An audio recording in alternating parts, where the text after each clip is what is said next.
Finland is not very well known.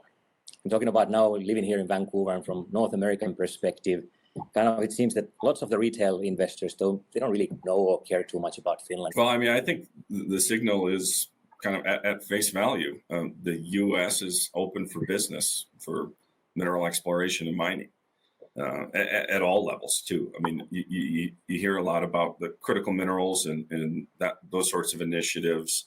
We've seen, gold price, push well above $4,000 an ounce. Along that, silver's moved with it. The activity level across the board from, the major mining companies through the mid caps and all the way down into the explorers, has opened up a window of capital. All right. Good morning, good afternoon, or good evening. Today. I'm lucky to be joined by former mining executives connected with NewQuest, and I'll let them introduce themselves shortly. But here's how today's going to work for the folks in the room. I've got some questions to guide today's discussions, but it is an interactive event. So please do enter your questions at any time during today's event using the chat function in the bottom right-hand side of your screen. Today's event is also being recorded and will be available for replay in the mid-afternoon Eastern Time today. But I'm eager to get into the routine of today's discussion, so let me start by letting the speakers introduce themselves and the companies that they represent. And let's start with Alistair. Hi, my name's Alistair Waddell. I'm the president and CEO of Inflection Resources, and I'm one of the partners at NewQuest Capital. First, let's just really introduce NewQuest Capital before we get much further. NewQuest Capital is a Vancouver-based sort of technically focused group that incubates and finances early-stage greenfields exploration projects in mining-friendly jurisdictions. And we focus on generating large-scale exploration targets or concepts, typically on open or claim-free ground that will appeal to the major mining companies, ultimately in jurisdictions where they want to own their assets in the long term. And this is a core part of really what drives the whole strategy for the NewQuest group of companies. It's really working backwards from the point of, what type of deposits do the major mining companies want to own and develop in the long term, and in what jurisdictions do they want to operate in. And the NewQuest group has built a portfolio of companies, each with their own specific geographical commodity and deposit style focus. And we're operating in Australia, the US, Canada, and Finland. And last year we drilled over 17 of our 100% owned projects in those different jurisdictions, which I think is a significant achievement. These are really early stage targets that were generated typically on open ground. And we've been able to partner up with some of the world's biggest mining companies, including Newmont, OceanaGold, Centerra Gold, AngloGold Ashanti, and Teck. So it's very much focused on early stage exploration, a little bit different than perhaps most of the groups out there that are focused on more advanced projects or projects that have been around for a while. But we saw that as the opportunity in the market to generate these large scale concepts and test targets that have the potential to deliver true tier 1, tier 2 scale discoveries in jurisdictions ultimately where the major mining companies want to own their assets. Amazing. Thank you so much. I'll pass it over to Caleb for a brief introduction as well. Yeah, sure. So I'm Caleb Stroop. I'm the president and CEO of Headwater Gold, one of the projects on that map, or companies on that map. We have a portfolio of high-grade epithermal gold targets in the western U.S., and that's our specific mandate, is looking for large, high-grade gold deposits in one of the world's premier mining jurisdictions, the western U.S., with a specific focus on Nevada.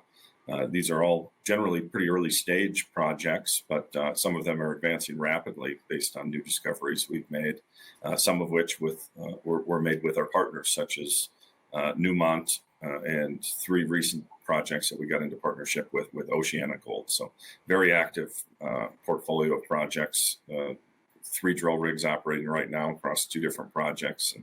And yeah, very exciting times for us. Awesome. And then over to Wendell.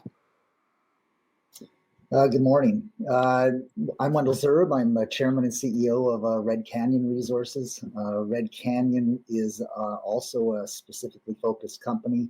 We operate a number of different projects, 7 100% owned projects focused in North America, Western US, British Columbia, and all related to copper.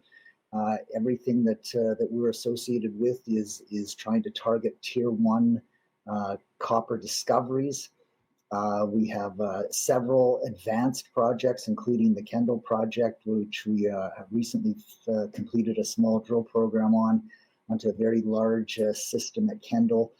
But again, the whole idea behind Red Canyon is to make big discoveries that majors would be interested in. And we have a strategic shareholder in Teck Resources. Excellent. All right. Last but certainly not least, over to Tero. Hello, everybody. My name is Tero Kosonen.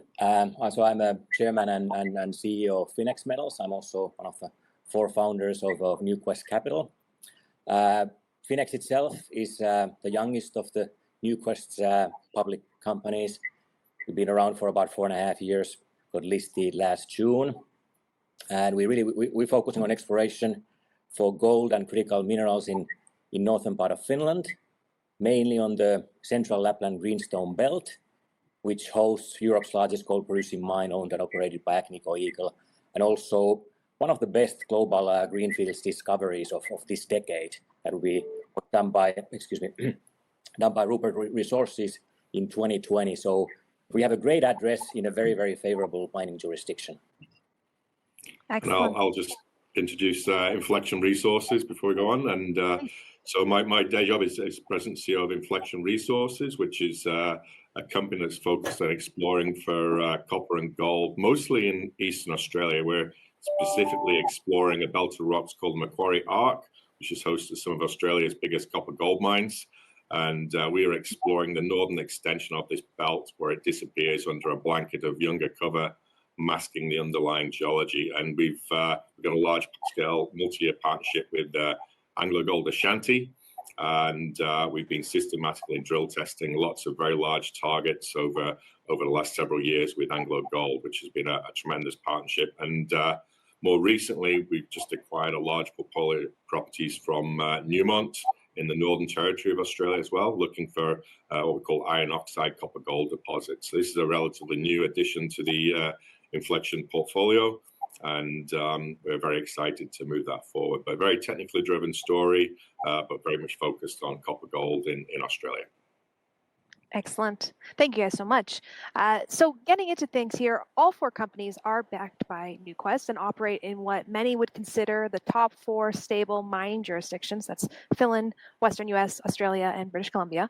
What are some advantages that each of these jurisdictions currently offer that investors may overlook? I'll start with you, Tero. Well, thank you. Yeah. Okay. So I kind of represent Finland in this discussion. So yeah. To me, what I've been thinking about this, and I was born and raised in there, that actually Finland is not very well known.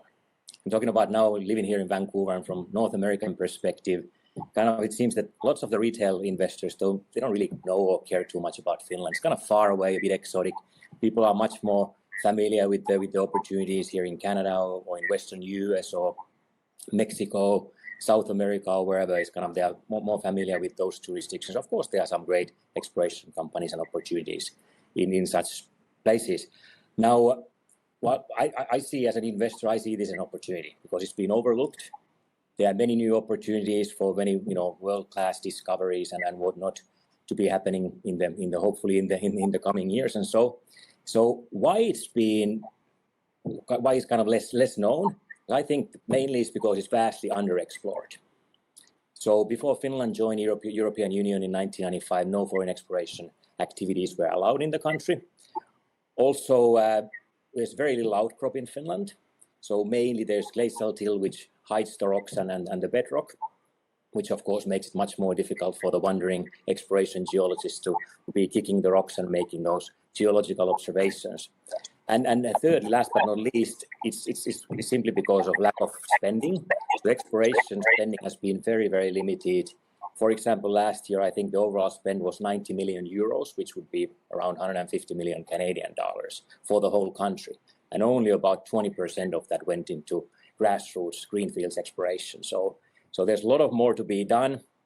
Geologically speaking, there's huge potential for many, many new world-class discoveries in the jurisdiction. So it's kind of a new frontier. And I would, I think it's definitely worthwhile to put Finland on everybody's investment radar. Amazing. Caleb, curious to hear your thoughts as well. Yeah, so we operate in the Western U.S., which is, I think, widely viewed as one of the world's top mining jurisdictions for, a number of different reasons. It'll be familiar to most people here listening. Infrastructure, stable rule of law, world-class gold endowment, all of those standard things. But it goes beyond that in a lot of different sort of less tangible ways. I live in Reno, and I've been living here for about almost 20 years now. And I think one of the things that stands out to me, especially when I travel to other parts of the world and then come back here, is just how pervasive the mining culture really is in Nevada. I mean, we've got a lot of these communities that mining takes place in. There's a large workforce of people employed by the mining companies and the mining industries, either directly or indirectly through businesses or other things that benefit. And so the communities really see a tangible benefit to our industry. And that translates to all of your interactions are, very, very supportive for the most part. When you're moving into a new area, people want to know, okay, great. What are you doing? What are you looking for? Always very supportive. And that comes with obviously a trained local workforce and political support from all levels, local, state, and even beyond. So that's one of the less tangible things, but I think makes a huge impact. And in our business, which is full of risks, this is just one less risk that you can sort of check off of the list in a great jurisdiction like this. Excellent. Alistair, same question over to you, representing Australia here. Yeah, I mean, I think I could mirror a lot of what Caleb just said for Australia. I mean, Australia has got a tremendous culture of mining. Mining is generally well understood to pretty much everybody. I mean, it employs vast amounts of people and generates lots of tax dollars in Australia. But it really is very, very supportive as a whole. They do things like, for example, collect a lot of pre-competitive data. So they'll fly their own geophysical surveys and things like this. They invest a lot of capital into providing data essentially for free for groups like ourselves to come and use that data to explore and things like that. They also give grants for drilling. Inflection has received hundreds of thousands of dollars of grants from the government of New South Wales to drill exploration concepts in areas where there's little or no information. But we're also exploring parts of the world where, frankly, there's very few people. So it's a very simple place to operate. But we've also got tremendous infrastructure. There's good networks, roads and power and things like this. So, we're not tripping over people and communities. Is really where we operate, and we can also essentially operate year round with no seasonality and things like this to really worry about, specifically in New South Wales. But all in all, it's just a mining-friendly jurisdiction. People understand mining, and it's just a great place generally to operate. Excellent. Kendall, rounding things off for British Columbia. Yeah, well, I was going to say, Red Canyon operates in the Western U.S. and in British Columbia. And so I'll talk about British Columbia. And BC has been a top jurisdiction for mineral exploration mining for decades, but it's never been the perfect jurisdiction. So I kind of feel like anybody who's working in BC is sometimes defending it versus, talking about all the, the high points of BC. I mean, the first thing that I'd say is, there's prolific opportunity with regard to mineral belts and mineral belts that are large and extensive and ultimately underexplored. When you look at the history of BC, there's kind of fits and starts, especially for copper, because copper's been up and down with regard to interest. So we think there's big opportunity on the mineral front itself. But when you distill it down to some simple things, what do people miss about why you should be in BC? And I usually just come back to the fact that almost every major mining company is in British Columbia. They either have operating mines or they're have partnerships or exploring for minerals, and that's a great proxy for they're thinking that you can actually make discoveries and develop mines. And I think that's probably the most important factor that investors should think about for companies who are exploring in BC. Wendell, this next one's for you as well. Rising geopolitical tensions, supply chain disruptions, and the global need for new discoveries. How is NuQuest uniquely positioned to take advantage of this environment? So I think, we kind of have answered this a little bit, but, when you look at all the NuQuest companies, we use strong geoscience. Our teams are, well, I'm going to use my opinion, some of the best in the junior realm in terms of the quality of technical expertise. We get ourselves involved in jurisdictions that have great mineral potential. So we do everything that we can in terms of mitigating,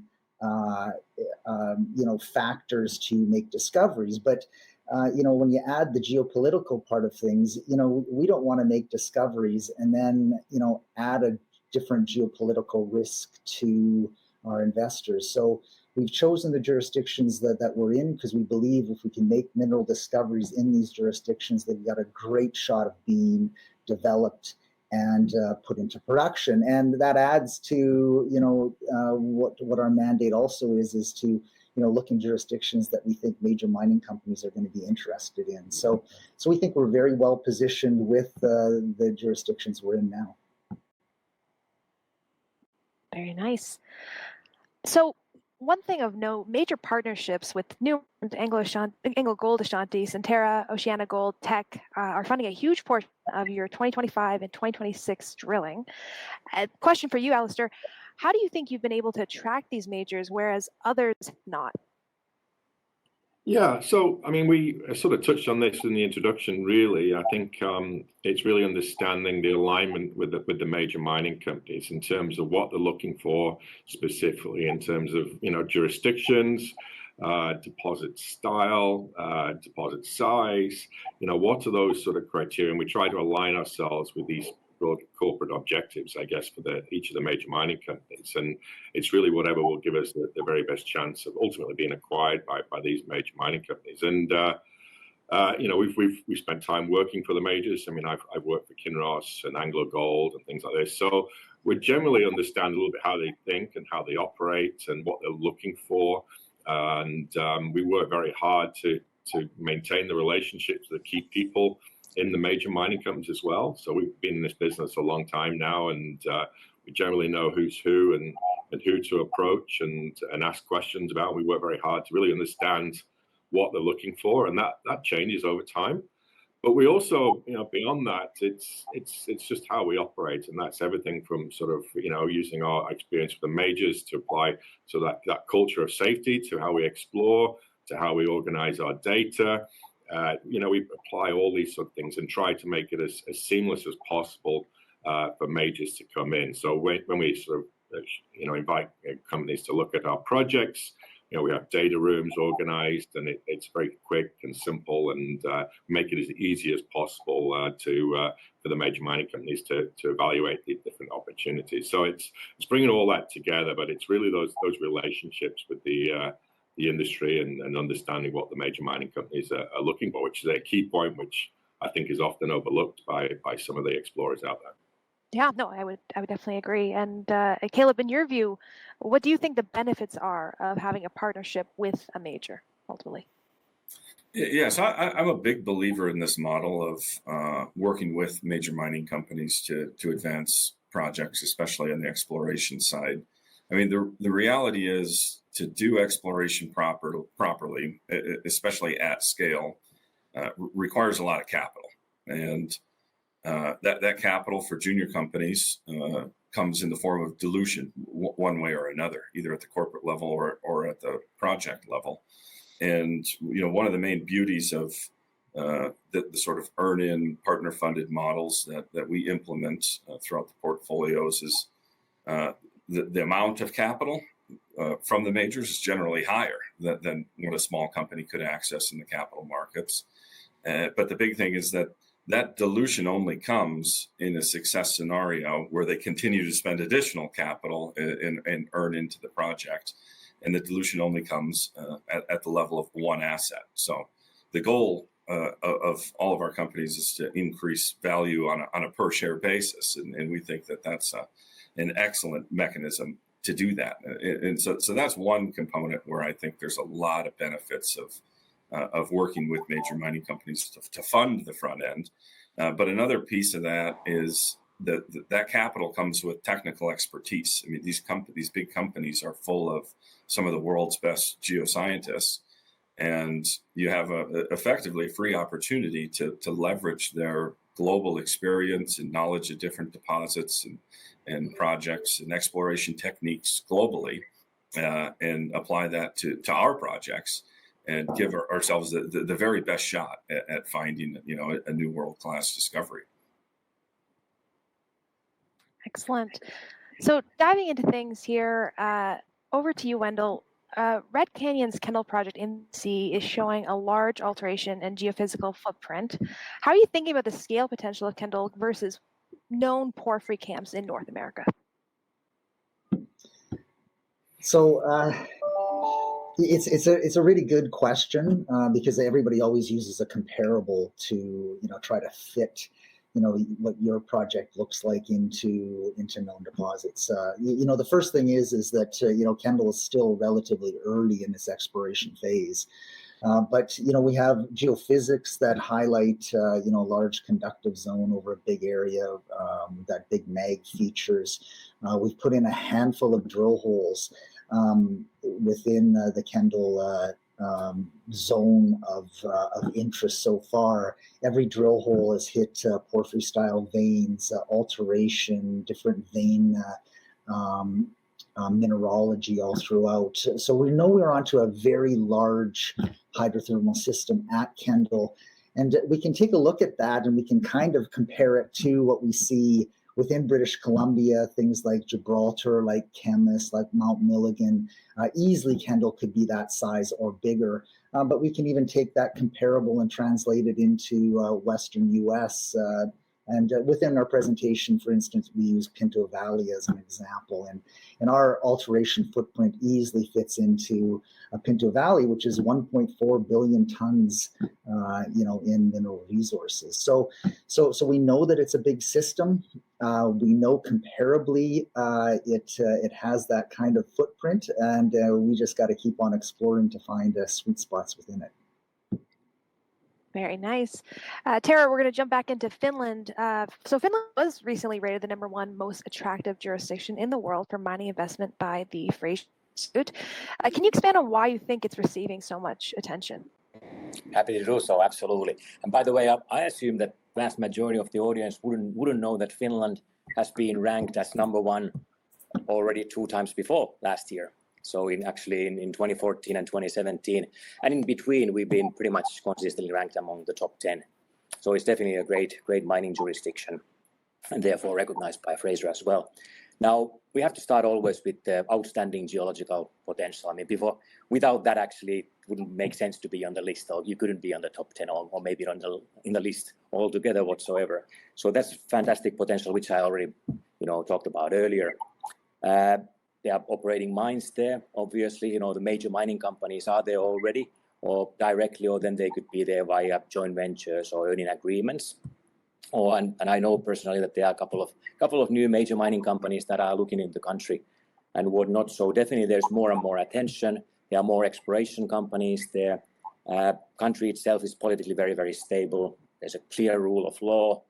It's transparent, based on Transparency International's annual studies. It's usually ranks among the top 3 in the least corrupted countries worldwide. Infrastructure is just fantastic. I can give you an example from Finex. So we operate on latitude 68. It's about 200 kilometers north of Arctic Circle, so pretty up north globally. And still, we have fantastic paved roads in there, or at least very, very well maintained forestry roads. We got 5G, mobile networks in there. So great to have calls from the site per se. We have power lines and there whatnot. So it's just amazing infrastructure. People wouldn't kind of believe it unless you've been there actually and doing so. Which means that the exploration is actually relatively inexpensive. So that there's definitely no need for any kind of remote camps or helicopter or whatever transportation or logistics in there. So that makes it easy and inexpensive to operate at least the exploration work. And then should there be actually discovery, usually because of the great infrastructure, the capex will be very, very reasonable, which is a huge advantage. And tax regime is very favorable right now. We have corporate income tax of flat of 20%, which is very, very competitive worldwide. And then, that was kind of the hardware of the infrastructure, but then also the people side. Nothing is going to get done without people. We got very, very skilled geos there. Overall, a very well educated workforce. Excellent service providers. We got very, very good local drilling companies, for example, or geotechnical consultancies there. The Finnish Geological Surveys, which is world class in what they are doing. Other agencies as well, because kind of the whole ecosystem is ready in there, and that makes it very attractive for mining companies and exploration companies to operate. Then plus of course the untapped amazing potential, which I've been mentioning earlier. Just like all the other Newquest Capital companies, we believe very, very strongly about having strong local teams, local technical teams, boots on the ground in there. They know the culture, they know the language, they know the stakeholders, they know the good partners and maybe not so good partners, which is very, very important in getting things done. So I guess a combination of all these factors why Finland was ranked again as now globally. I just want to plant a flag there. I still think Nevada's number one. I think Fraser got that wrong this time. Our cellular networks might not be as good as Finland, but Starlink has changed the game now. It doesn't matter anymore. And we have a little bit of friendly competition internally about that. That's right. It's always a bit of that. But right now, I'm going to be celebrating at least until next year. Yeah, you got the winning title till next year. But hey, I'm always open to a friendly debate about this. But Caleb, I'm glad you jumped in because my next question is for you anyway. So Spring Peak being selected for the Fast 41 permitting in the U.S. is definitely a game changer. In your view, what do you think this signals from the U.S. government with respect to the future of mineral exploration? Well, I think the signal is kind of at face value. The U.S. is open for business for mineral exploration and mining at all levels too. You hear a lot about the critical minerals and those sorts of initiatives.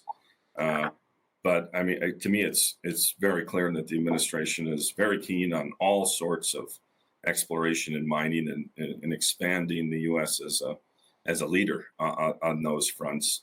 And it applies to the standard critical minerals, and the list of which is expanding, including copper and sort of day-to-day things that are actually the true critical minerals to keep the world moving ahead. But in the executive orders that kind of underlie these sorts of initiatives, gold is always listed as well. And I think it's very interesting that we're seeing this sort of broad support, especially even trickling down to exploration in a relatively small company like Headwater, receiving support to streamline the permitting process to get out there and get exploration done. So, I think it's an excellent step forward and a great signal that this is the place to be. Amazing. Back over to you, Alistair. Inflection has a massive land position in New South Wales and now in the Northern Territory as well. How have you been able to acquire these positions, and where do you see the opportunity? Yeah, so really it was very opportunistic and recognizing an opportunity, an exploration opportunity to discover large deposits. And specifically in New South Wales, this came about by recognizing this belt of rocks called Macquarie Arc that hosts these giant mines. The big one in the belt is Cadia. This is Newmont's flagship operation in Australia and one of the largest copper gold mines in the world. There's a number of others there as well. So it's a very well endowed belt, which clearly extends to the north and disappears under this blanket of cover. And how this came about was the government in New South Wales, to encourage investment in mining and exploration, flew the entire state with high-resolution airborne magnetics, and it clearly demonstrated that this belt of rocks that hosts these giant mines to the south extends under this blanket of cover. And when we started this initiative in 2018, that whole area, essentially the northern 50% of the Macquarie Arc, was completely free of claims. And the southern part of the belt that hosts all these big mines was gridlocked. It was very tough to get any land position, but the northern piece was completely free. So we were literally able to apply for and stake the entire northern extension of this belt. So that was the opportunity, and the opportunity is to discover another alkalic porphyry copper gold system, comparable with some of these giant mines located further to the south. In the Northern Territory, again, this is a little bit opportunistic. This fell out a little bit of the recent merger between Newcrest Mining and Newmont Corporation. They came together last year now, and as often happens in these situations, assets fall out of these combined companies, and there was a large portfolio of properties owned by Newcrest that fell out of that, and we were able to pick up this huge land position for a relatively modest amount of capital and in form of shares and a small royalty at the back end. So it was opportunistic for sure, but again, it comes back to a little bit what we talked about earlier, those relationships with the major mining companies and knowing who to speak to and things like this. So that was the main driver, and the opportunity there is to discover a large iron oxide copper gold type system, again under a blanket of cover. But just like in New South Wales, these are very large targets that have never been drill tested before, and that's a theme throughout the Newcrest group of companies. We typically drill big targets that have never received any drilling, or very cursory drilling at most. So that's one of the key points there. We're looking for big targets that will ultimately make a discovery that should appeal to the major mining companies. Very exciting. Back over to you, Wendell. We've seen now a flurry of oversubscribed raises this year, which is excellent. Love to see that. But in your view, is this the first real sign of institutional reentry into the exploration space, or is this just still high net worth and strategic money filling the void? Yeah, so I mean, it has been, a nice period of time. We've seen, gold price, push well above $4,000 an ounce. Along that, silver's moved with it. The activity level across the board, from the major mining companies through the mid caps and all the way down into the explorers, has opened up a window of capital. So everybody, yes, has been able to raise capital, especially if you're associated with gold and silver, but it has translated a little bit into other commodities as well. In my opinion, the bulk of the capital that's still coming into the mineral explorers is strategics, high net worth, or selective institutions. We haven't seen the big movement from generalist funds into the small caps. And one of the things that I've looked at in the past, I spent 17 years in capital markets, and I looked at small cap mining, mineral exploration companies. And one of the proxies that we always used was the TSX Venture Exchange. And one of the big components that we always looked at, especially during these different rallies, is just the amount of speculative capital that was coming into the markets. And if you look at where we're at now with the movement on the TSX Venture, we're still at very modest volume levels. And what that says to me is that we don't have widespread interest from the general markets, including the big institutions coming into the smaller caps. And again, look, historically, they're much higher volume levels. So I still think we're early. We've had a little bit of a hiccup in the markets over the last month and a half or so, but we still have all the components in place for this particular small cap junior exploration rally to continue, and then hopefully we'll see all levels of institutions and other capital coming into our sector. Here's hoping. And Taro, same question over to you. Curious your thoughts. Frankly speaking, I think I missed most of whatever Wendell was saying. I hope the audience didn't. But so I don't know what he was smiling, which is a good sign. But anyway, so maybe my 2 cents is just that I mean, obviously for the past 7 months, I think gold has been the one. Gold has been the commodity. It's been relatively easy to attract capital with the rising gold prices and whatnot. And of course, we all know the gold is now almost an all-time highs. And then again, the major mining companies, the gold equities, they have reacted. They are easily a double, maybe more in about a year or so, which has been a fantastic time. And they are printing money per se with huge operating margins, over 50%, I think, in average. So I guess this traditional trickle-down effect will again take place, at least hopefully so. It has always done that. And I know of at least certain investors who are kind of reallocating some of those profits from the gold equities and maybe even gold itself to then this more junior sector and whatnot. So that's clearly a very, very positive sign, and hopefully it will be continue for years to come.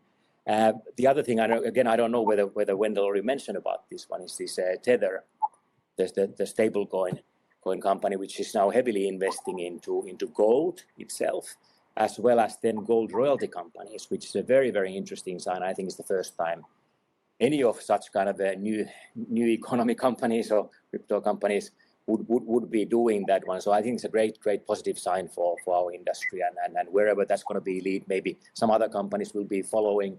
Maybe somebody takes the next step and actually starts investing in exploration companies and whatnot, which are vastly still, I think, underrated and underappreciated and relatively very, very cheap actually in valuation. So, and the market is so small, the overall market of these exploration companies globally, that it doesn't really need to have too much, let's say, fresh money coming into this sector that we're going to have happy days. So I don't know. That's my 2 cents. And again, maybe I was repeating what Wendell was saying, or maybe I was totally on contrary what he was saying. But that's my view. That's perfect, folks. I have a few questions. Just to our audience, there we'll hopefully have some time at the end for your audience questions. Miss my introduction. You can submit your questions in the chat, which you find on the right-hand side of the screen there. Just a note about today's discussion: it'll be largely oriented around jurisdiction, location-oriented questions. So if you have a question about a specific company, we are still collecting them, and we'll pass them on to their respective teams, and they'll reach back out to you. But just a note, we won't cover them in today's discussion. But jumping back into things here, you've been able to acquire a large portfolio of projects across the Western U.S. and continue to bring new projects in. How are you able to do this so successfully? Well, so that has always been, it really was the thing that we founded Headwater on, is our ability to generate new opportunities on open ground and be able to stake new projects through true traditional greenfields, generative sorts of activities. And there's not a lot of companies out there doing that, either majors or junior companies. And so that was the niche that we tried to fill, and it is done through a lot of fairly traditional methods of getting out there on the ground with a team of people that knows what they're looking at, knows what they're looking for, and just continually working to put together opportunities that we think have discovery potential, and again focused on generally new ideas, not trying to retread some old ideas that have been drilled by multiple different companies in multiple different cycles. Something